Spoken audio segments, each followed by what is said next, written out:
was a good night, wasn't it? Yeah, it was good. Slept really well.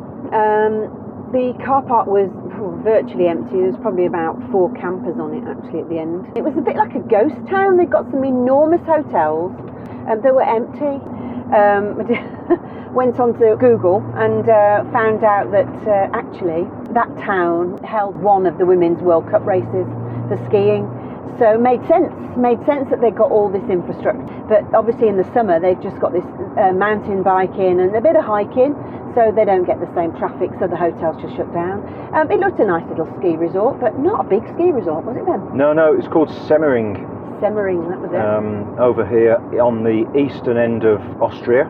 An hour and a half drive from the far eastern border of Austria into Hungary. And we're heading that way today.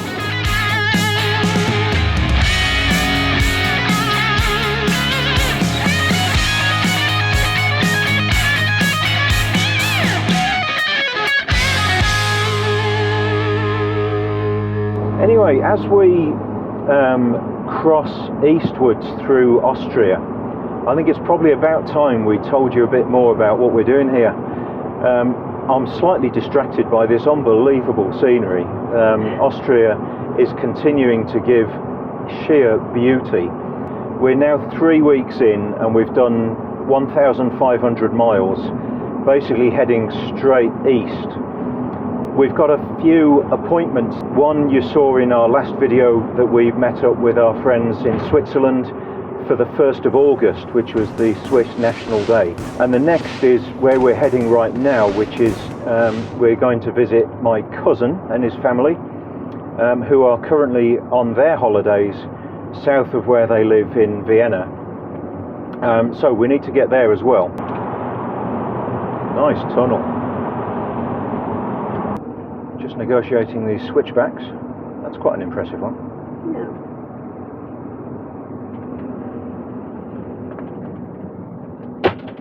Oh dear. What was that? It was my handbag. Oh dear. When you start your journey, you have to go around and make sure all the cupboards are closed and everything's put away.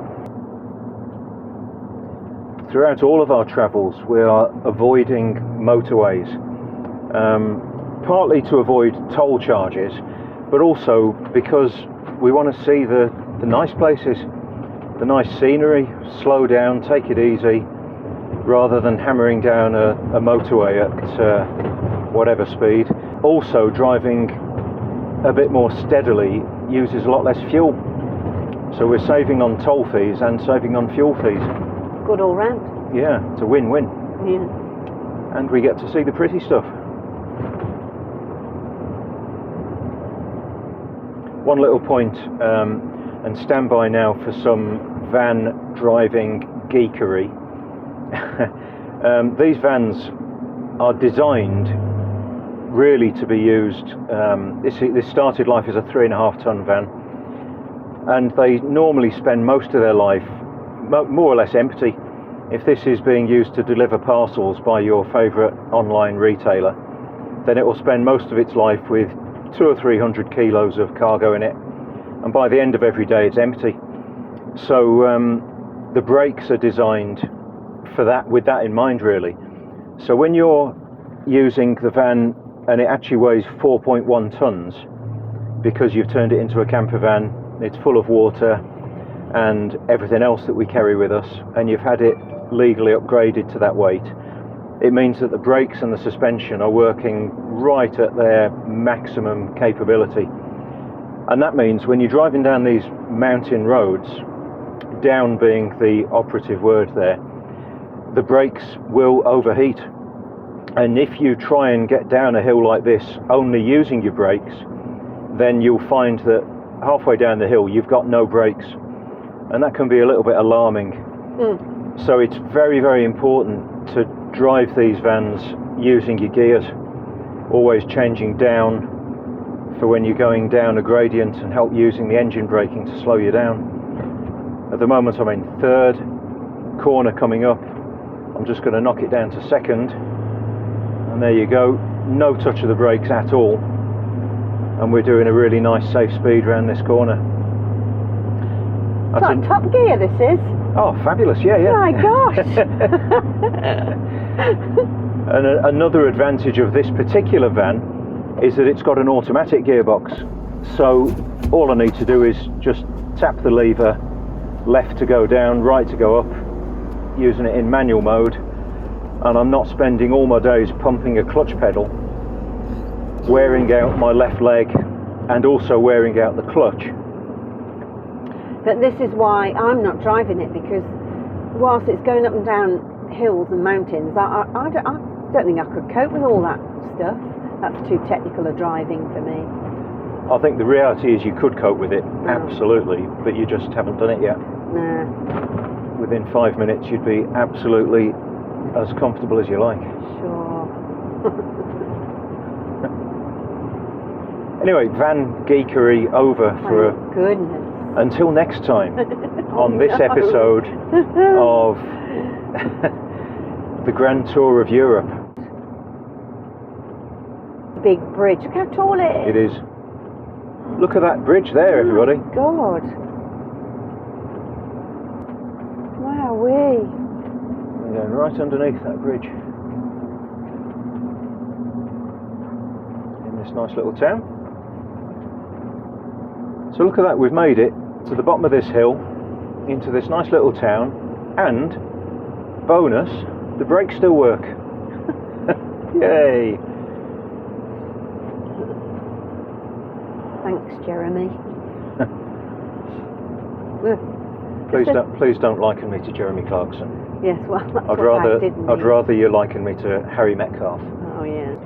While we're on motoring journalist-related things, if anybody would like to loan us a brand new, magnificent camper van, maybe one of those Heimer 4x4 ones, I'd be very happy to do a review of it for you. What do you reckon the chances of that are? I think basically close to zero. Yeah, I think so. This is a cool little sort of gully, valley type thing we're going into. Hello. Hello. And we've put the camera on because we really do think now we're going to be able to capture us going over the Hungarian border. But there'll be no bells and whistles, but we hope there's a sign. Yeah. And it should be somewhere just down here. So bear with, and we'll get there. Yeah, so this marks the end of our journey straight through the middle of Austria from left to right. We've taken basically a straight line all the way through that country. Spent the last 2 days with my cousin and his family, which was very, very lovely indeed. It's lovely. And now we're heading further east through Hungary and onwards. And today is my birthday. Yes, happy birthday, Sarah. Thanks, darling. And what a lovely day for the sunshine day, to come out. And Ben spotted a kingfisher this morning. Oh, yeah. So that's a great start to the day. Not just spotted it, photographed it. Lovely. I'll put a couple of photos on the screen for you now. Share those with you.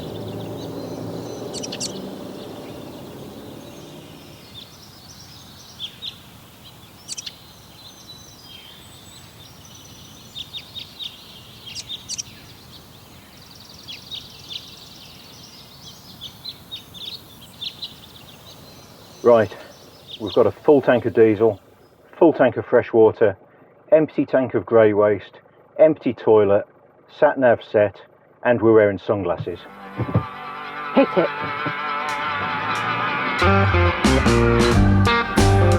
It was a great day.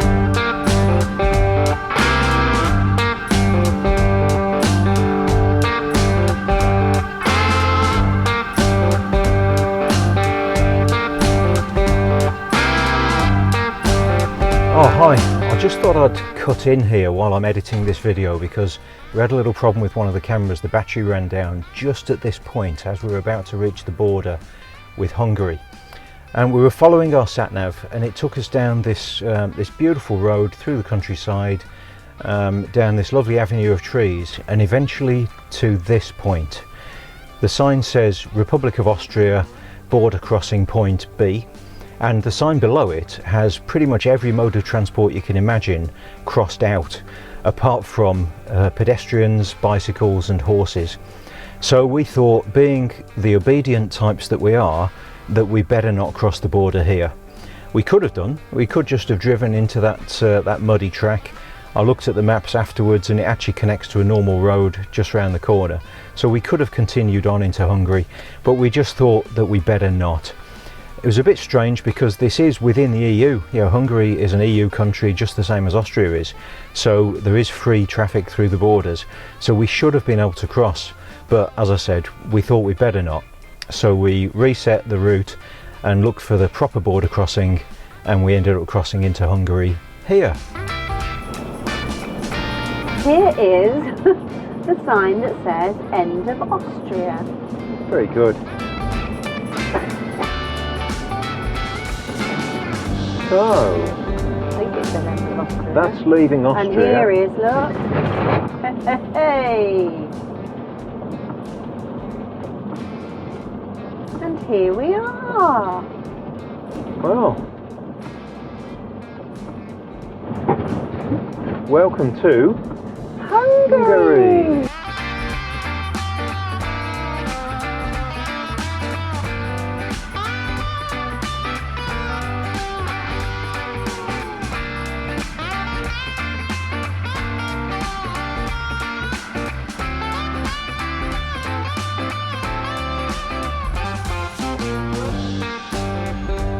What's that? Oh, it's blue sky. Hooray!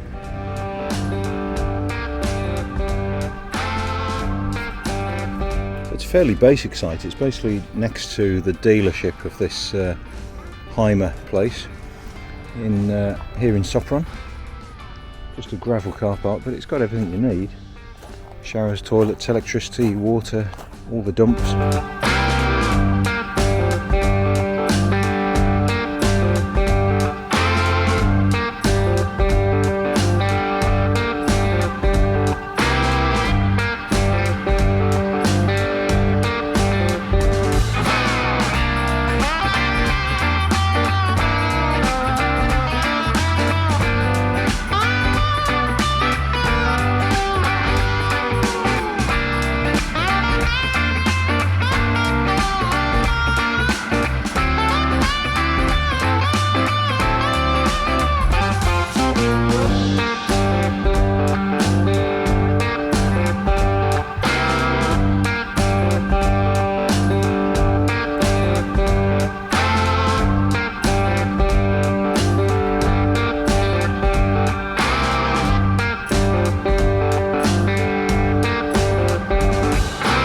Well, isn't this amazing? I think this morning I've seen the first time ever every single icon on the weather app was a bright sunshine. Never seen that before anywhere. Very welcome after the last couple of weeks of almost solid rain. What do you think of Hungary then so far? Oh, well, delightful really. We had a really nice night out last night for my birthday, in case I hadn't told you that before, but I think I have. Yep. Yeah, we had a few drinks and then went to a really nice steak restaurant. Wasn't particularly Hungarian, was it? Not at all. Really quite an American theme to it, I think. Yeah, but lovely, and everybody's really nice. The place looks really nice. That camping was smart. I just need to point out this trike coming the other way. Right. Point out the trike. Look at that. What a laugh. Yeah, so good so far. Yeah. Good so far. Excellent. Of course, we're not spending much time in Hungary, are we? No, probably 2 days. We're on a mission to get through and out the other side. Yeah, out into Romania. Yeah. Shave our Schengen time, really. Which is a shame because it looks like a beautiful country. Yeah, it does. Maybe it's on the list for the future that we come back.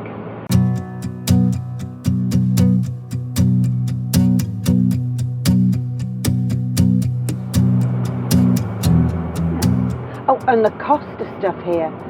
Gosh. Yeah, Gosh. yeah, very cheap. And they've got Tesco's. I'm so chuffed about that. That's Sarah was amazing. so excited to go into Got a my Tesco last night. supermarket. Although Great. it was a bit of an experience, so Oh we my left. God. It was one of those self-checkouts, exactly the same as they are in the UK, apart from the fact that it was all in Hungarian. Which is like no other language to look at. yeah, so we'd got everything, done our self-checkout, paid for everything, and it had been raining as well, so we'd got an umbrella with us, and I inadvertently left the umbrella leaning against the payment machine. So we went out, walking down the street. We'd got 20 metres down the street, and the woman from the shop came running down the street after us with the umbrella. Magnificent, thanks very much. We were reunited with our umbrella. So She didn't speak a word of English. No. So we carried on our way. A few seconds later, the same woman came running out of the shop after us again to tell us we hadn't paid for our food. We just understood that, didn't we? That was sort of what, we had to. Yeah.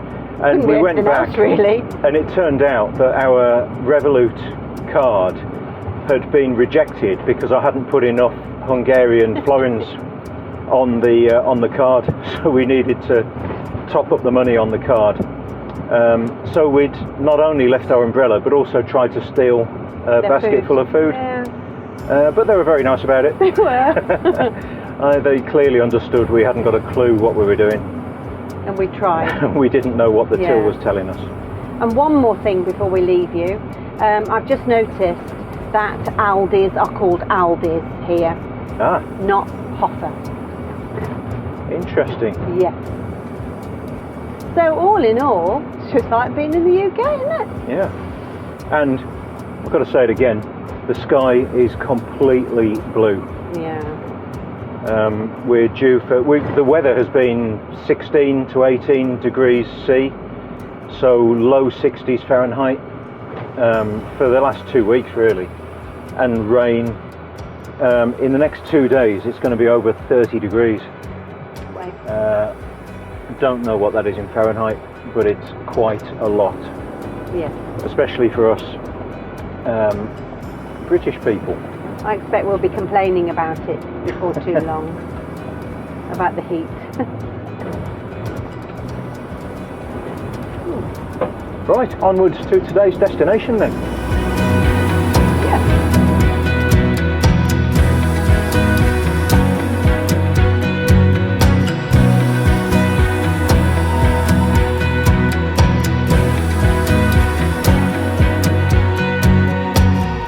The Gorsium Roman site down here in central western Hungary, and we found it by searching on the route that we were travelling today, which is just taking us across Hungary. We just looked for a distance that would be a reasonable drive for the day, and had a look at the map, had a look at Atlas Obscura to let us know what might be in this area, and here it was, this Roman site. We thought, yeah, that looks like an interesting place to go and visit, and well, it really is fascinating how this site that for so long was actually on the wrong side of the Iron Curtain,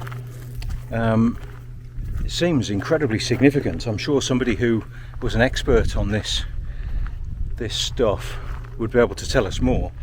But it seems to be really, really significant. Huge site. And you know, if this was in Britain, if it was like Hadrian's Wall, or if it was in Italy and maybe like Pompeii, it'd be getting millions of visitors a year. But here, we're the only 2 people here, which has been quite a surprise to us. And there's a couple of staff, you know, taking your money at the desk. When I say money, I mean less than £3 for entrance, and a couple of people going around the grounds emptying bins and things like that. And the place has clearly had some real investment years ago, because there's some nice glass and steel buildings, and the visitor centre is really smart building, but that was clearly a long time ago. And it's lacking a little bit of love and attention these days. But when you've only got 2 people visiting occasionally, it must be very difficult to make a place like this pay.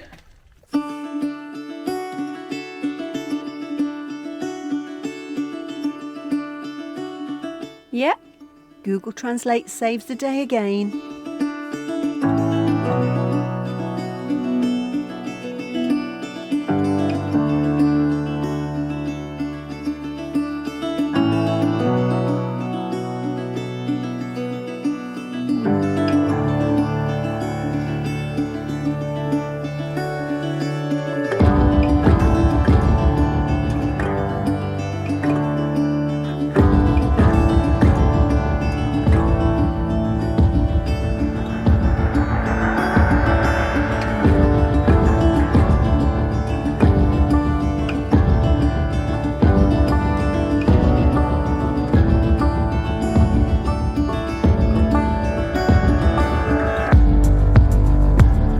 Car park's deserted, apart from one super cool camper van.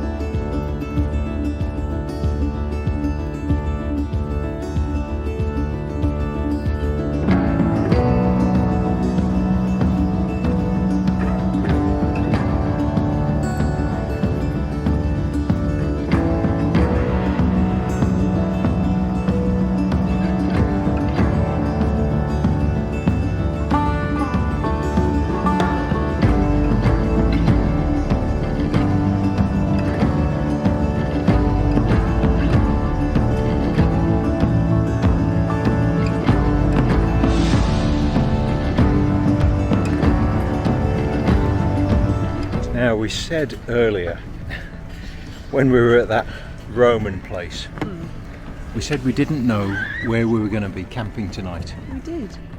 So we just put in park for night. We didn't want to drive more than maybe 40 minutes or so. Yeah. And we put a pin in the map really and just said, well, what's here? And we saw on the map that there's a lake and it looked nice, and there's a place you can park at Lots the side. of parking places that were indicated. And this is where we've ended up for tonight. Have a look at that. It's just beautiful. So there's this absolutely stunning lake right in the middle of Hungary, really. And of course the weather helps. And there's a whole community really of effectively like a seaside resort. But it's just this great big lake right in the middle of Hungary. Yeah, and we're not paying for the parking tonight. It's a free park up in the car park for this area. We've had a couple of drinks from the waterside bar, and now we're walking back to the van. Oh, look. Where we're going to cook tea. Dog's just jumped in the river into the lake.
Last night of a fairly brief trip through Hungary, and we were at this really fabulous site. It's lovely, isn't it? Absolutely fantastic. I've loved it.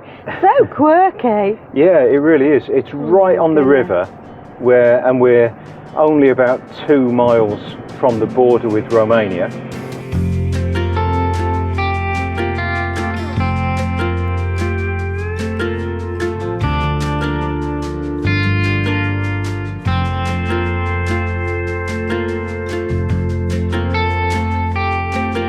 had a fantastic night last night in the town where there was a beer and grill festival.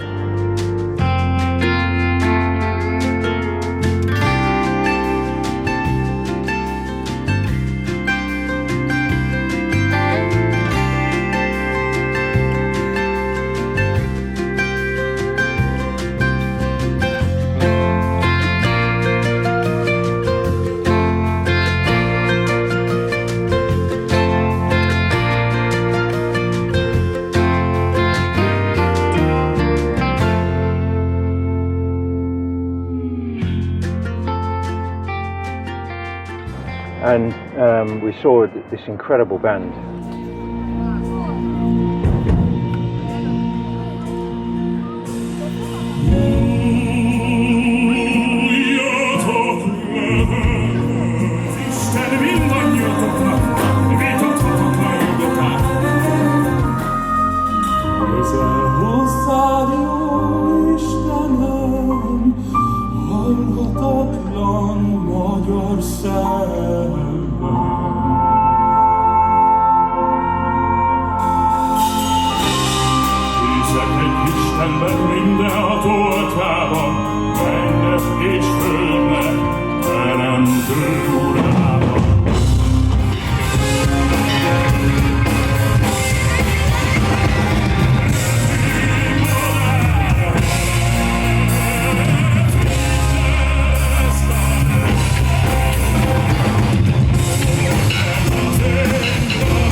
Another stunning day. It's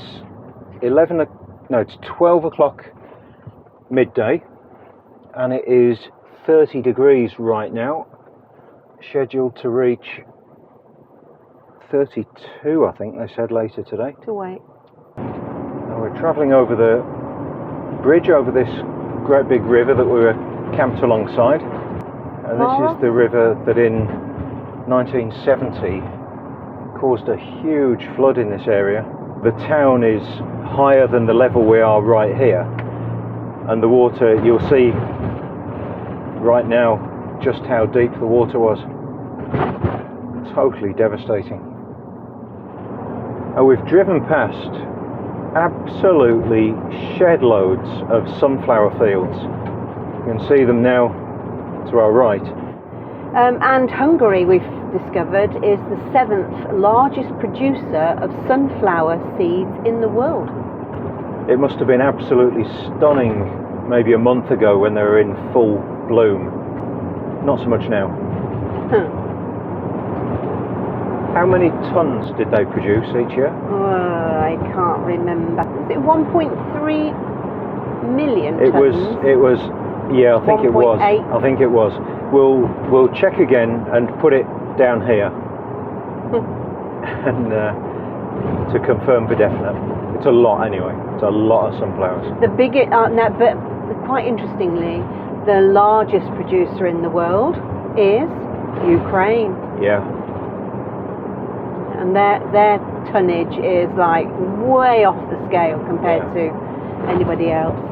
Right, I'm going to turn the camera off now and get it out of sight, because we are 0.8 miles from the border. Ooh. See you on the other side. Thanks for watching. We're leaving this video here because the border crossing didn't go as smoothly as we'd planned. In fact, we had a huge problem. Please like and subscribe, and be sure to come back next week to see whether we made it into Romania or not.